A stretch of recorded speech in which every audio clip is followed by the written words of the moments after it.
இயேசு கிறிஸ்துவின் பரிசுத்த நாமத்திற்கு மகிமை உண்டாவதாக. கிறிஸ்துவுக்குள் மிகவும் பிரியமான அன்பு சகோதர சகோதரிகளே, இன்றைய தினத்தில் நான் உங்களோடு பரிசுத்த ஸ்தலமாகிய பரலோகத்திற்கு செல்வதற்காக புதிதும் ஜீவனுமான மார்க்கத்தை இயேசு கிறிஸ்து ஏற்படுத்தி இருக்கிறார். எது அந்த புதிதும் ஜீவனுமான மார்க்கம் என்பதை எபிரேயருக்கு எழுதின நிருபம் 10ஆம் அதிகாரம் 19, 20 ஆகிய வசனங்களின் வாயிலாக மகா பரிசுத்த ஸ்தலத்திற்கு, அதாவது பரலோக ராஜ்யத்திற்கு அல்லது தேவனுடைய சமூகத்திற்கு, பிதாவாகி தேவனுடைய சமூகத்திற்கு செல்வதற்கான புதிதும் ஜீவனுமாகிய மார்க்கம் எது என்பதை எபிரேயர் 10ஆம் அதிகாரம் 19, 20 ஆகிய வசனங்களின் வாயிலாக நான் உங்களோடு இன்றைய இறை தியானத்திலே பகிர்ந்து கொள்ளப் போகிறேன். மன விருப்பமுள்ள அன்பு சகோதர சகோதரிகள், இந்த இறைவாக்கியங்களோடு இணைந்திருங்கள். ஒரே ஒரு காரியத்தை உங்களுக்கு சுட்டிக்காட்ட விரும்புகிறேன். கிறிஸ்துவுக்குள் அருமையானவர்களே, என்னுடைய இறை தியான செய்திகளை காது கொடுத்து கேட்க விரும்புகிற அனைவரும் முதலாவது ஒரு காரியத்தை செய்யுங்கள். என்னுடைய செய்தியை கேட்கிற போது வேதாகமத்தை உங்கள் கையிலே திறந்து வைத்துக் கொள்ளுங்கள். எந்த வேத வசனங்களை அந்த செய்தியிலே நான் குறிப்பிட்டு சொல்லுகிறேனோ அந்த செய்திகளை, அந்த வேத வசனங்களை நீங்கள் தெளிவாக திரும்ப திரும்ப படித்து புரிந்து கொள்ள வேண்டும். வேத வசனத்தை நீங்கள் தியானித்து அதனுடைய ஆழமான சத்தியங்களை அறிந்து கொள்வதற்கு ஏதுவாகத்தான் இந்த இறை தியான செய்திகள் உங்களுக்கு கொடுக்கப்படுகிறது என்பதை நீங்கள் மனதிலே வைத்துக் கொள்ளுங்கள். நான் அந்த வசனங்களை வாசிக்கிறேன். எபிரேயருக்கு எழுதின நிருபம், பரிசுத்த ஆவியானவர் பரிசுத்த பவுலை கொண்டு எபிரேய திருச்சபையாருக்கு, அதாவது யூதர்களுக்கு அதை தெளிவுபடுத்தி கூறுகிறார். எபிரேயர்கள் என்போர் வேறு யாரும் அல்ல, இஸ்ராயேலர்களும் யூதர்களும் ஆகிய எபிரேய திருச்சபை, இஸ்ராயேலர்களும் யூதர்களும் அடங்கிய எபிரேய திருச்சபையாருக்கு இந்த நிருபத்தை, கடிதத்தை பரிசுத்த ஆவியானவர் பரிசுத்த பவுலை கொண்டு எழுதி சமர்ப்பிக்கிறார். அதில் எபிரேயர் 10ஆம் அதிகாரம் 19, 20 ஆகிய வசனங்களை மட்டும் நான் உங்களோடு பகிர்ந்து கொள்ளப் போகிறேன். ஆகையால் சகோதரரே, நாம் பரிசுத்த ஸ்தலத்தில் பிரவேசிப்பதற்கு இயேசுவானவர் தமது மாம்சமாகிய திரையின் வழியாய் புதிதும் ஜீவனுமான மார்க்கத்தை நமக்கு உண்டு பண்ணினபடியால், 20ஆம் வசனம், அந்த மார்க்கத்தின் வழியாய் பிரவேசிப்பதற்கு அவருடைய இரத்தத்தினாலே நமக்கு தைரியம் உண்டாயிருக்கிறபடியினாலும், தேவனுடைய வீட்டின் மேல் அதிகாரியான மகா ஆசாரியர் நமக்கொருவர் இருக்கிறபடியினாலும், 22ஆம் வசனம், துர்மனச்சாட்சி நீங்க தெளிக்கப்பட்ட இருதயம் உள்ளவர்களாகவும் சுத்த ஜலத்தால் கழுவப்பட்ட சரீரமுள்ளவர்களாகவும் உண்மையுள்ள இருதயத்தோடும் விசுவாசத்தோடும் பூரண நிச்சயத்தோடும் சேரக்கடவும். எங்கே? அந்த புதிதும் ஜீவனுமான மார்க்கம் என்கிற வழிக்கு நேராக சேரக்கடவோம் என்று சொல்லுகிறார். இந்த 4 வசனங்களையும் நான் உங்களோடு பகிர்ந்து கொள்ளுகிறேன். ஆகையால் சகோதரரே, ஆங்கில வேதாகமத்தில் பிரதரன் என்று இருக்கிறது, அதைத்தான் இங்கே சகோதரரே என்று தமிழாக்கம் செய்திருக்கிறார்கள். கிறிஸ்துவுக்குள் அன்பானவர்களே, நான் இதை சற்று விளக்கமாக, சகோதரர்களே, கிறிஸ்துவுக்குள் மிகவும் பிரியமான சகோதரர்களே, சகோதரிகளே, நாம் பரிசுத்த ஸ்தலத்தில் பிரவேசிப்பதற்கு, பரிசுத்த ஸ்தலம் என்பது, பூமிக்குரிய பரிசுத்த ஸ்தலம் என்பது எருசலேம் தேவாலயத்தின் மகா பரிசுத்த ஸ்தலம். தேவனுடைய உடன்படிக்கையின் பெட்டகம் வைக்கப்பட்டிருந்தது. தேவனுடைய மகிமை விளங்கும் உடன்படிக்கையின் பேழை வைக்கப்பட்டிருந்த அந்த பகுதியே பரிசுத்த ஸ்தலமும் மகா பரிசுத்த ஸ்தலமுமாக இருக்கிறது. அந்த 7 பொன்குத்து விளக்குகள் எரிந்து கொண்டிருக்கிற பகுதியே மகா பரிசுத்த ஸ்தலமும் பரிசுத்த ஸ்தலமுமாக இருக்கிறது. இங்கே கூறப்படுகிற பரிசுத்த ஸ்தலம் இது நாம் பரிசுத்த ஸ்தலத்தில் பிரவேசிப்பதற்கு தேவாலயத்தில் இருக்கிற மகா பரிசுத்த ஸ்தலம் அல்ல. நீங்கள் அதை நன்றாக புரிந்து கொள்ள வேண்டும். மகா பிரதான ஆசாரியராகிய மரித்து உயிர் தெழுந்த இயேசு கிறிஸ்துவும், மகா பிரதான ஆசாரியர் என்றால் பொருள் என்ன? மனிதருக்காக பிதாவாகிய தேவனுடைய சமூகத்திலே பரிந்து பேசி விண்ணப்பம் பண்ணுகிற, தன்னையே தியாக பலியாக சிலுவையிலே ஒப்புக் கொடுத்த மகா பிரதான ஆசாரியர் நமக்கு இருக்கிறார். யார் அவர்? இயேசு கிறிஸ்து. பிரதான ஆசாரியனுடைய வேலை என்ன? வருடத்திற்கு ஒரு முறை ஒவ்வொரு மனிதருக்காகவும் ஒரு ஆட்டுக்குட்டியை பலி செலுத்தி அதன் இரத்தத்தை மகா பரிசுத்த ஸ்தலத்திலே தெளிக்கிறவன் தான். தெளித்து மனிதருக்காக தேவ சமூகத்திலே பலி செலுத்துகிறவன். குற்ற நிவாரண பலி, பாவ நிவாரண பலியாக வெள்ளாட்டுக்குட்டியை பலி செலுத்துகிறவன் தான் ஆசாரியர், பிரதான ஆசாரியர். ஆனால் இந்த பிரதான ஆசாரியர்கள் வருடா வருடம் என்ன செய்ய வேண்டும்? ஒவ்வொரு மனிதருக்காகவும் ஆட்டுக்குட்டியை, வெள்ளாட்டுக்கடாவை பலி செலுத்த வேண்டும். ஆனால் ஒரே பாவ நிவாரண பலி, ஒரே குற்ற நிவாரண பலியாக தேவாட்டுக்குட்டியாகிய இயேசு கிறிஸ்துவே நமக்காக பூமியின் மனுக்குலம் அனைத்திற்காகவும் அந்த ஆசாரியனுக்காகவும் பலி செலுத்தப்பட்டார் ஒரே ஒரு முறை. அதைத்தான் நாம் 2000 ஆண்டுகளாக மகா பிரதான ஆசாரியராகிய இயேசு கிறிஸ்து நமக்கு இருக்கிறார் என்று தன்னையே ஒரே தியாக பலியாக ஒப்புக் கொடுத்த மகா பிரதான ஆசாரியராகிய இயேசு கிறிஸ்து நமக்கு இருக்கிறார் என்று இந்த வேத வசனமும் சொல்லுகிறது. தேவனுடைய வீட்டின் மேல் அதிகாரியான மகா பிரதான ஆசாரியர் நமக்கொருவர் இருக்கிறபடியினால் அவர்தான் இந்த இயேசு கிறிஸ்து, மகா பிரதான ஆசாரியர். அவர்தான் தேவன், அவர்தான் கிறிஸ்து. தேவனுடைய கிறிஸ்து, பரிசுத்த ஆவியானவரும் அவரே. கிறிஸ்து ஆவியானவர் எங்கேயோ அங்கே கிறிஸ்து, அங்கே விடுதலையும் உண்டு. கிறிஸ்துவே ஆவியானவர், கர்த்தரே ஆவியானவர். நன்றாக நினைவில் வைத்துக் கொள்ளுங்கள். கிறிஸ்துவே தேவனுடைய குமாரன். அதையும் நீங்கள் புரிந்து கொள்ள வேண்டும்.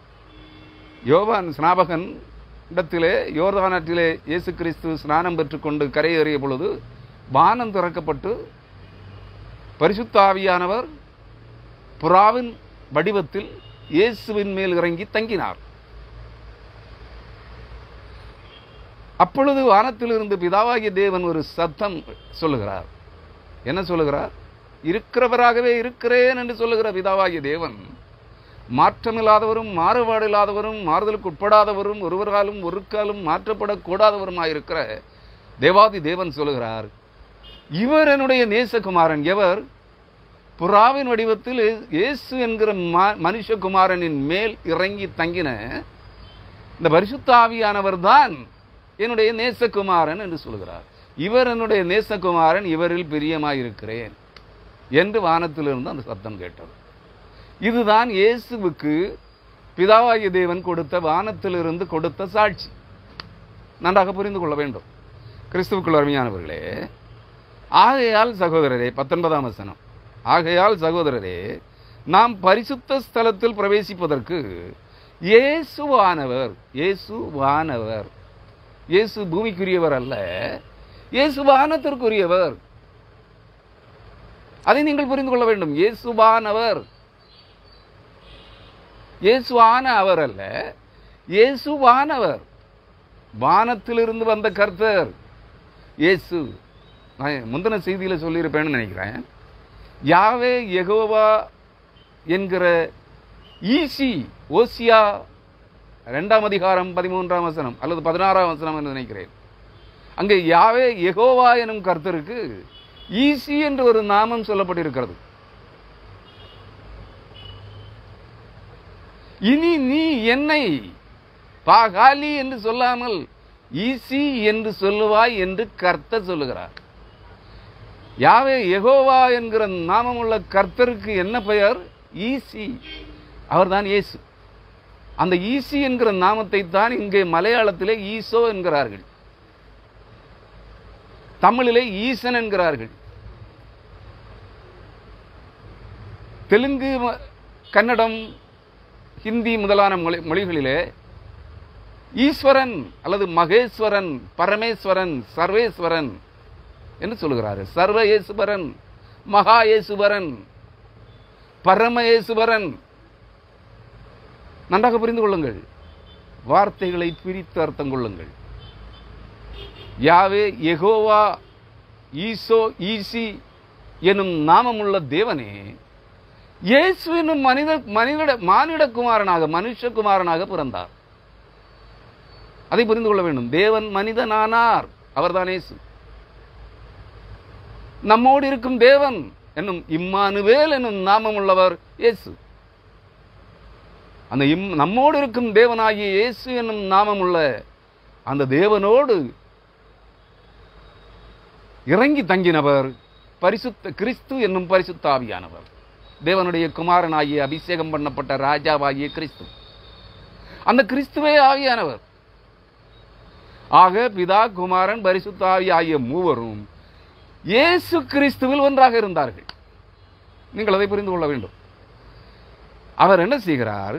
அவரே நாம் பரிசுத்த ஸ்தலத்தில் பிரவேசிப்பதற்கு, மகா பரிசுத்த ஸ்தலமாகிய பரிசுத்தர் பரிசுத்தர் பரிசுத்தர் என்று ஓய்வின்றி 24 மூப்பர்களாலும் 4 ஜீவன்களாலும், அந்த 4 ஜீவன்களிலும் இருக்கிற 16 முகங்களாலும் சகல தேவதூதர்களாலும் துதிக்கப்படுகிற, துதிக்கு பாத்திரராயிருக்கிற மகாபரிசுத்தமுள்ள தேவனுடைய சமூகத்திற்கு, பரிசுத்த பரலோகத்திற்கு செல்வதற்கான வழி இயேசுவானவர் தமது மாம்சமாகிய திரையின் வழியாய் புதிதும் ஜீவனுமான மார்க்கத்தை நமக்கு உண்டு பண்ணியிருக்கிறார். அதாவது இயேசு கிறிஸ்துவின் மாம்சமாகிய சரீரம், இயேசுவானவர் தமது மாம்சமாகிய திரையின் வழியாய். நம்முடைய சரீரம், மனிதர்களுடைய சரீரமோ மிருகங்களுடைய சரீரமோ திரையாக இருக்காது. இயேசு கிறிஸ்து மரித்து உயிர்த்தெழுந்த இயேசு கிறிஸ்துனுடைய சரீரம், மாம்சமாகிய சரீரம் கண்ணாடி, ஒளி ஊடுருவக்கூடிய கண்ணாடி திரை போல் இருந்தது. நன்றாக புரிந்து கொள்ளுங்கள். மறுரூபம் அடைந்த இயேசு கிறிஸ்துவின் மகிமையின் ரூபமடைந்த மரித்த சரீரம் ஒளியை உமிழுகின்ற, ஒளியை பிரதிபலிக்கின்ற, ஒளியை பிரகாசிக்கின்ற கண்ணாடி போன்ற திரையாக மாறியிருக்கிறது. மாம்சமும் இரத்தமும் உயிர்த்தெழுந்த இயேசு கிறிஸ்துவனுடைய சரீரத்திலே இல்லை. ஆனால் பார்வைக்கு அது சரீரமாகத்தான் தெரிகிறது. தொட்டு பார்த்து உணரலாம், தடவி பார்த்து உணரலாம். ஆனால் நம்மை போல மாமிசமும் சரீரமும், இறைச்சியும் சரீரமும் இரத்தமும் இயேசுவின் மரித்து உயிர்த்தெழுந்த சரீரத்திலே இல்லை. சரீரமாகவே காணப்படுகிறது. அவர் அநேகருக்கு 40 நாள் அநேகருக்கு காணப்பட்டார். அவர் 40ஆம் நாள் பரலோகத்திற்கு எழுந்தருளை பிற்பாடு அவருடைய சரீரம் மகிமை அடைந்தது. அந்த மகிமை அடைந்த சரீரம் கண்ணாடியை, ஒளியை உமிழுகின்ற, ஒளி வீசுகின்ற, ஒளியை பிரதிபலிக்கின்ற கண்ணாடி குடுவை போல் இருக்கிறது. இதான் எசேக்கியேல் 1ஆம் அதிகாரத்தில் அக்கினிமயமான, அக்கினிக்கு உள்ளே இருந்த அக்கினிமயமான சொகுசா, உள்ளே ஒருவர் உட்கார்ந்திருந்தார். அந்த சிங்காசனத்திலே அக்கினியின் நடுவிலே ஒரு சொகுசா, ஒரு மனிதர் உட்கார்ந்திருப்பது போல் தோன்றிற்று.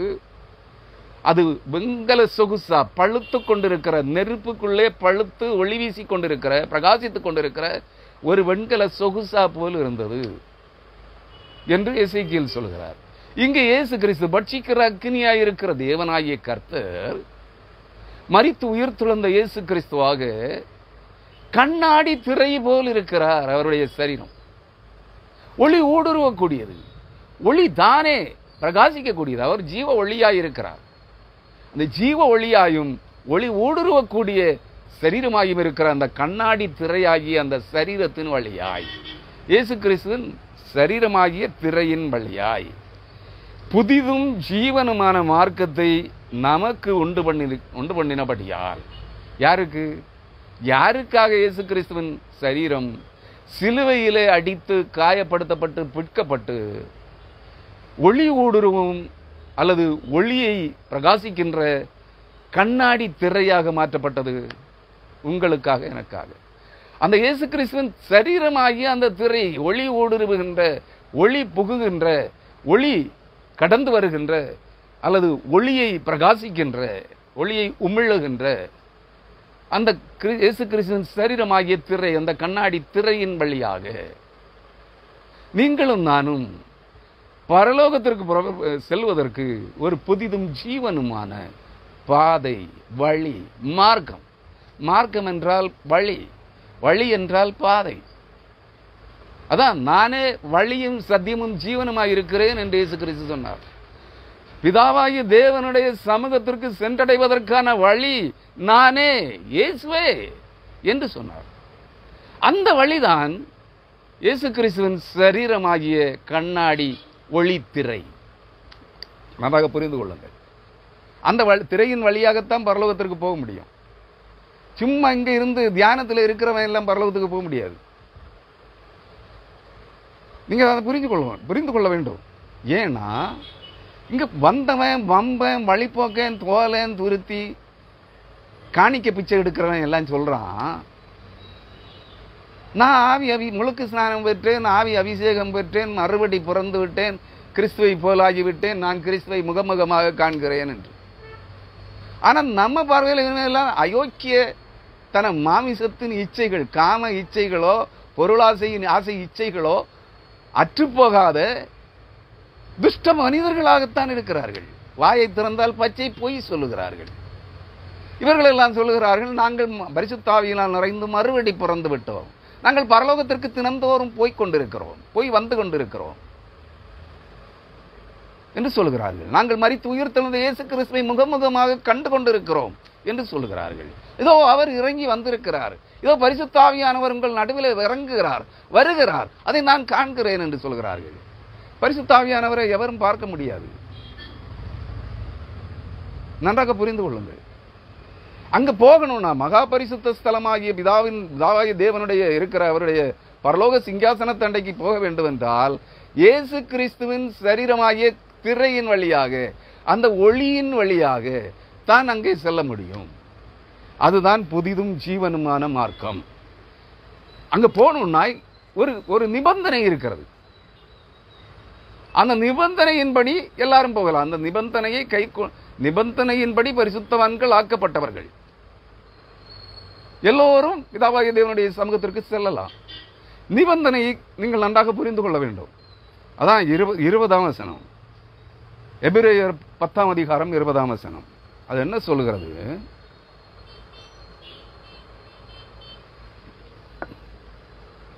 அந்த மார்க்கத்தின் வழியாய் பிரவேசிப்பதற்கு, எந்த மார்க்கத்தின் வழியாய்? ஒளி ஊடுருவுகின்ற, ஆவி ஒளியுடல் சரீரமாகிய, ஒளியை உமிழுகின்ற அல்லது ஒளியை பிரகாசிக்கின்ற ஜீவ ஒளியாகிய கிறிஸ்துவின் சரீரத்தின் வழியாய். அதான் புதிதும் ஜீவனுமான வழி. கிறிஸ்துவின் சரீரத்தின் வழியாய் பிரவேசிப்பதற்கு அவருடைய இரத்தத்தினாலே நமக்கு தைரியம் உண்டாயிருக்கிறபடினாலும், எவருடைய இரத்தத்தினாலே? இயேசு கிறிஸ்து சிலுவையிலே சிந்தின இரத்தத்தினாலே நமக்கு தைரியம் உண்டாயிருக்கிறது. இதுக்கு பொருள் என்ன? அடுத்த வசனம் சொல்லுகிறது, இயேசு கிறிஸ்துவின் இரத்தத்தினால் நீ கழுவப்பட்டு உன்னுடைய உள்ளான இருதயம், உன்னுடைய ஜீவாத்மா, உன்னுடைய இருதயம், உன்னுடைய சரீரம் கழுவப்பட்டு பரிசுத்தமாக்கப்பட்டால் ஒழிய நீ ஒளி வீசுகின்ற இயேசு கிறிஸ்துவின் சரீரமாகிய திரையின் வழியாக பரலோகத்திற்கு போக முடியாது. புரியுதா? கிறிஸ்துவுக்குள் அருமையானவர்களே, அவர் சொல்லுகிறார், அந்த மார்க்கத்தின் வழியாய் பிரவேசிப்பதற்கு அவருடைய இரத்தத்தினாலே நமக்கு தைரியம் உண்டாயிருக்கிறபடினாலும் 21ஆம் வசனம், தேவனுடைய வீட்டின் மேல் அதிகாரியான மகா பிரதான ஆசாரியர் நமக்கு ஒருவர் இருக்கிறபடியினாலும். 22ஆம் வசனம், துர்மனசாட்சி நீங்க. துர்மனசாட்சி, துர்மனசாட்சினா தீய எண்ணங்கள், தீய சிந்தனைகள், காம இச்சைகள், பண ஆசை, பொருளாசை, உலக ஆசை, இச்சை, சிற்றின்பங்கள், இவைகள் அனைத்தும் துர்மனசாட்சி கொண்டது. இந்த துர்மனசாட்சி நீங்க தெளிக்கப்பட்ட இருதயம் உள்ளவர்களாயும். தெளிக்கப்பட்ட இருதயம் பழைய ஏற்பாடு சொல்லுகிறது. ஏசாயா 26ஆம் அதிகாரம் 19ஆம் வசனம் சொல்லுகிறது, மரித்த உம்முடையவர்கள் பிரேதமான என்னுடையவர்களோட கூட எழுந்திருப்பார்கள், உம்முடைய பனி பூண்டுகளின் மேல் பெய்யும் பனி போல் இருக்கும். என்ன சொல்லுது? ஏசாயா 26ஆம் அதிகாரம்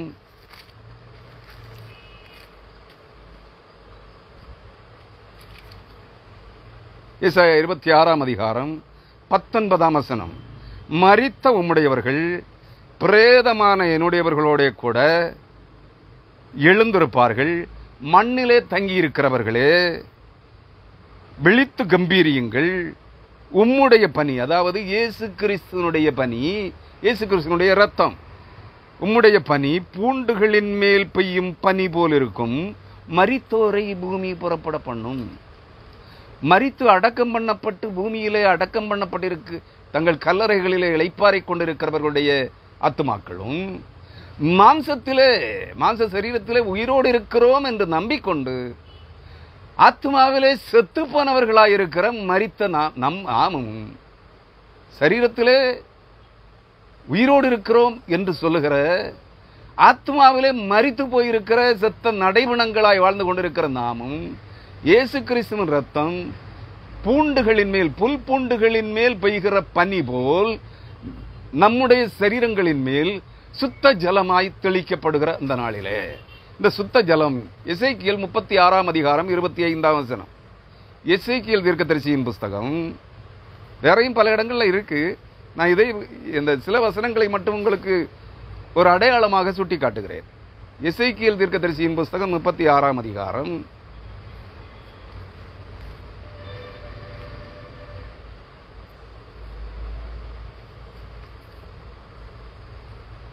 25ஆம் வசனம், அப்பொழுது நான் உங்கள் மேல் சுத்தமான ஜலம் தெளிப்பேன், நான் உங்களுடைய எல்லா அசுத்தங்களையும் உங்களுடைய எல்லா நரகலான விக்கிரகங்களையும் நீக்கி, அதாவது உங்கள் துர்மனசாட்சி, உங்கள் இருதயத்தின் ஆழத்திலே, உங்கள் மனதின் ஆழங்களிலே, உங்கள் உள்ளத்தின் ஆழங்களிலே என்ன இருக்கு? அசுத்தமும் உங்களுடைய நரகலான விக்கிரகங்களும், பணம், பொருள், செல்வம், காம இச்சைகள் போன்ற இந்த துர்மனசாட்சியின் விக்கிரகங்கள், இவைகள் அனைத்தையும் நீக்கி உங்களை சுத்தமாக்குவேன், நீங்கள் சுத்தமாவீர்கள். எப்போ? இயேசு கிறிஸ்துவின் ரத்தம் புல்பூண்டுகளின் மேல் பெய்கிற பனி போல் சுத்த ஜலமாக உங்கள் மேல் தெளிக்கப்படுகிற போது, மனிதர்களாகி நம் மேல் தெளிக்கப்படுகிற போது நம்முடைய துர்மனசாட்சி நீங்கி போகும். எபிரேயர் 10ஆம் அதிகாரம் 22ஆம் வசனம், துர்மனசாட்சி நீங்க தெளிக்கப்பட்ட இருதயம் உள்ளவர்களாயும். தெளிக்கப்பட்ட இருதயம், தெளிக்கப்படுதல் எது? 1 பேதுரு 1ஆம் அதிகாரம் 2ஆம் வசனம். 1 பேதுரு 1ஆம் அதிகாரம் 2ஆம் வசனம், பிதாவாகிய தேவனுடைய முன் அறிவின்படியே ஆவியானவரின் பரிசுத்தமாக்குதலினாலே கீழ்ப்படிதலுக்கும், சத்திய வசனங்களுக்கு கீழ்ப்படிதலுக்கும், இயேசு கிறிஸ்துவனுடைய ரத்தம் தெளிக்கப்படுதலுக்கும் தெரிந்து கொள்ளப்பட்ட பரதேசிகளுக்கு எழுதுகிறதாவது, கிருபையும் சமாதானமும் உங்களுக்கு பெருகப்படுவது. இங்கே தெளிக்கப்பட்ட யாருக்கு? பிதாவாகிய தேவனுடைய முன் அறிவின்படியே அவருடைய ஜீவ புஸ்தகத்தில் பெயர் எழுதப்பட்டவர்களாய் இருக்கிற இயேசு கிறிஸ்துவின் ரத்தம் இருக்கிறவர்களை இயேசு கிறிஸ்து பிதாவாகிய தேவனுடைய முன் அறிவின்படியே அவருடைய ஜீவ புஸ்தகத்தில் பெயர் எழுதப்பட்டவர்களாய் இருக்கிற உங்களுக்கு ஆவியானவரின் பரிசுத்தமாக்குதலினாலே, பரிசுத்த ஆவியானவர் உங்களை பரிசுத்தமாக்குதலினாலே நீங்கள் சத்திய வசனத்திற்கு, வேத வசனங்களுக்கு கீழ்ப்படிதலுக்கும் இயேசு கிறிஸ்துவனுடைய ரத்தம் தெளிக்கப்படுதலுக்கும் தெரிந்து கொள்ளப்பட்ட பரதேசிகளுக்கு. இயேசு கிறிஸ்துவின் ரத்தம் உங்கள் மேல், ஏசாயா தீர்க்கதரிசி சொல்லுகிறபடி, பூண்டுகளின் மேல், புல் பூண்டுகளின் மேல் பெய்யும் பனி போல், எசேக்கியேல் தீர்க்கதரிசியின் வார்த்தைப்படி சுத்த ஜலமாக இயேசு கிறிஸ்துவின் ரத்தம் உங்கள் மேல் தெளிக்கப்படுகிற போது,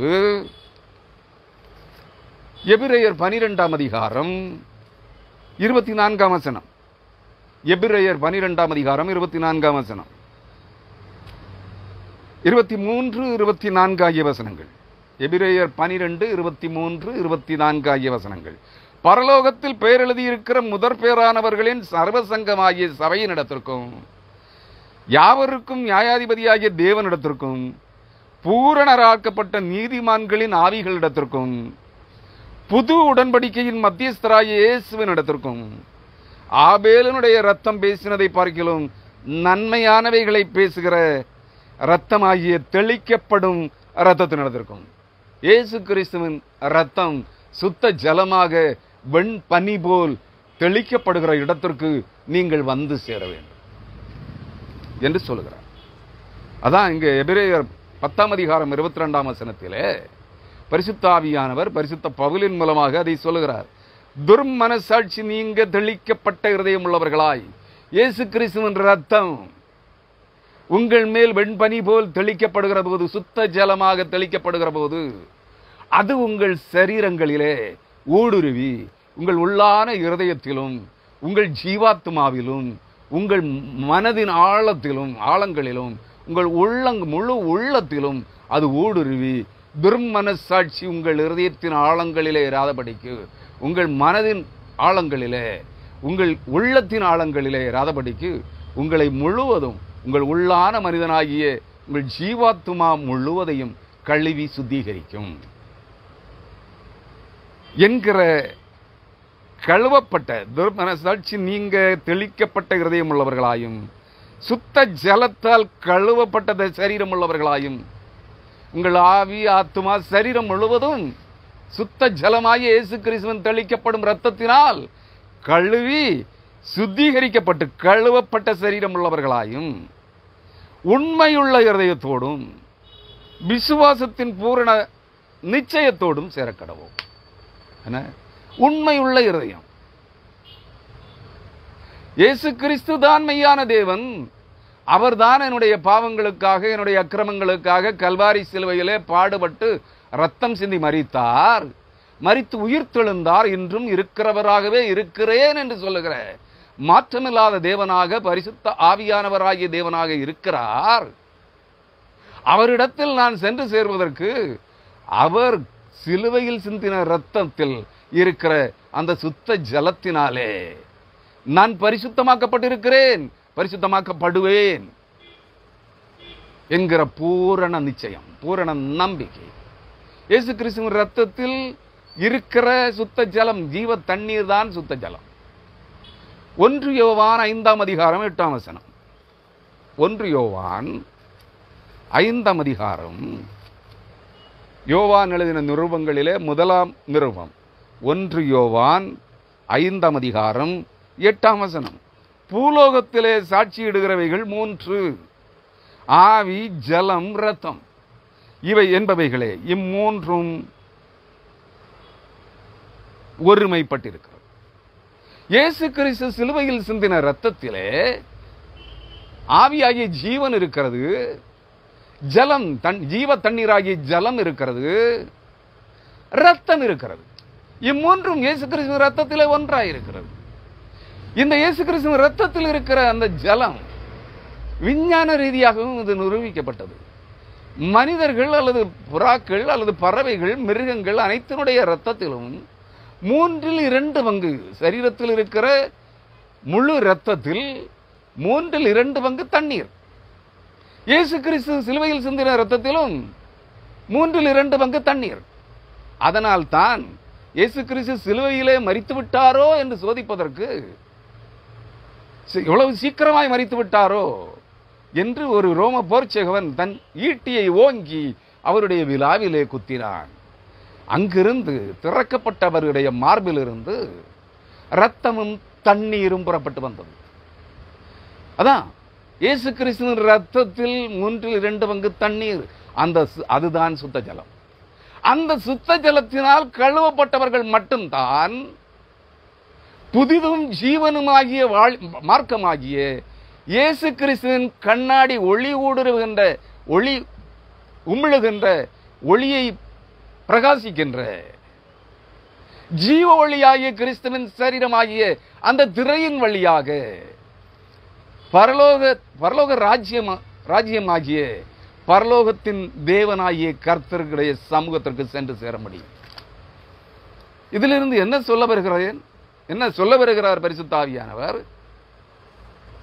இவ்வுலகத்தின் தண்ணீர்களில் மூழ்கி ஸ்நானம் எடுத்து ரட்சிக்கப்பட்டு பாவம் மன்னிக்கப்பட்டேன், பாவம் கழுவப்பட்டேன், ஆவி ஆத்மாவிலே பரிசுத்தமாக்கப்பட்டேன், பரிசுத்த ஆவியின் அபிஷேகம் பெற்றுக்கொண்டேன், நான் மறுபடி பிறந்து விட்டேன் என்று சொல்லுகிற ஒருவரும் இயேசு கிறிஸ்துவின் சரீரமாகிய திரையின் வழியாக பரலோகத்தின் தேவனுக்கு முன்பாக மகா பரிசுத்த ஸ்தலத்திற்கு பிரவேசிக்கிற அந்த மார்க்கம், அந்த வழியாகிய கிறிஸ்துவின் சரீரமாகிய திரையின் வழியாக போக முடியாது.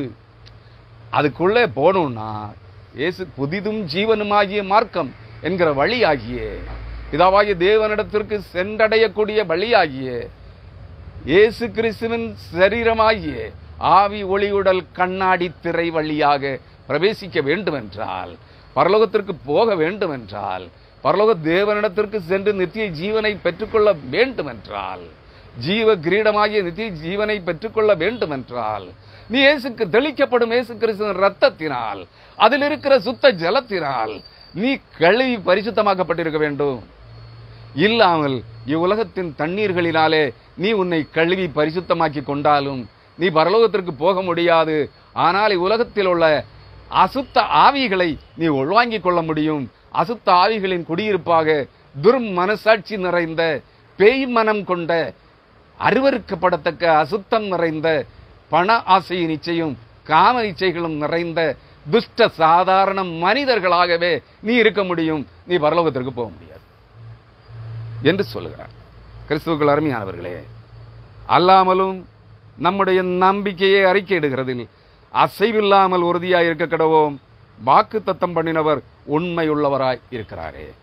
இந்த நம்பிக்கையில் புதிதும் ஜீவனுமான மார்க்கமாகிய இயேசு கிறிஸ்துவின் ஒளி ஊடுருவுகின்ற அந்த திரையின், இயேசு கிறிஸ்துவின் சரீரமாகிய திரையின் வழியாக நீங்களும் நானும் பரலோக தேவனிடத்திற்கு, பரலோக ராஜ்யத்திற்குள்ளே பிரவேசிப்பதற்கு தெளிக்கப்படும் இயேசு கிறிஸ்துவின் ரத்தமும் அந்த ரத்தத்தில் இருக்கிற சுத்த ஜலமும் நமக்குள்ளே ஊடுருவி நம்முடைய துர்மனசாட்சி நீங்க, நம்முடைய பாவ இருதயமும் பாவ சரீரமும் பாவ இருதயமும் நம்முடைய உள்ளான மனிதமாகிய ஜீவாத்மாவும் கழுவி சுத்திகரிக்கப்பட்டு பரிசுத்தமாக்கப்பட்டிருந்தால் ஒழிய இவ்வுலகத்தின் எந்த ஸ்நானத்தினாலும், தண்ணீர் ஸ்நானத்தினாலும் எவர் ஒருவரும் கிறிஸ்துவின் ஒளி ஊடுருவுகின்ற ஒளியை பிரகாசிக்கின்ற கிறிஸ்துவின் சரீரமாகிய திரையின் வழியாக பரலோக ராஜ்யத்திற்குள்ளோ பிதாவாகிய தேவனிடத்திற்கோ சென்றடைய முடியாது என்பது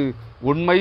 இந்த உண்மையை நீங்கள் விசுவாசித்து அதை, அந்த நம்பிக்கையை, இந்த வார்த்தைகளின் மேல் இருக்கிற நம்பிக்கையை அறிக்கையிடுகிறதில் அசைவில்லாமல் உறுதியாயிருக்க கடவோம். எந்த அசைவும் இருக்கக்கூடாது.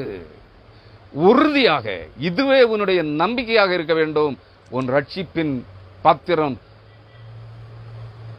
நிரம்பி வழிய வேண்டும் என்றால், நீ பரலோக ராஜ்யத்திற்குள்ளே பிரவேசிக்க வேண்டும் என்றால், இந்த இயேசு கிறிஸ்துவின் திரையாகிய வழியின் வழியா, சரீரமாகிய திரையின் வழியாக நீ பரலோகத்திற்குள்ளே பிரவேசிப்பதற்கு இயேசு கிறிஸ்துவின் ரத்தம் சுத்த ஜலமாக உன்மேல் தெளிக்கப்பட வேண்டும்.